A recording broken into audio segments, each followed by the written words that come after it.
आपल्याला chilli garlic noodles बनवायचा आहे। त्यासाठी मी नूडल्स घेतलेला आहे। मग आता आपल्याला कढईमध्ये पाणी गरम करून घेतलेलं आहे।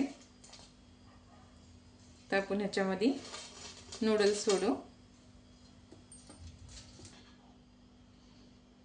थोडंसं ऑइल सोडायचं आहे। आपल्याला कढईमध्ये थोडंसं तेल घालून घ्यायचं आहे। आपल्याला लसूण, आपल्याला ह्याच्यामध्ये चिली फ्लेक्स तुम्हाला लागते तर आपल्याला ह्याच्यामध्ये नूडल्स उकडून घेतलेला थोडंसं घ्यायचं आहे। चवीनुसार मीठ। तर आपल्याला नूडल्स घालून घ्यायचं आहे। तर आपण हे चांगलं मिक्स करून घेऊ। आता आपल्याला वरून बारीक चिरलेली कोथिंबीर असं चांगलं हलवून घ्यायचं आहे।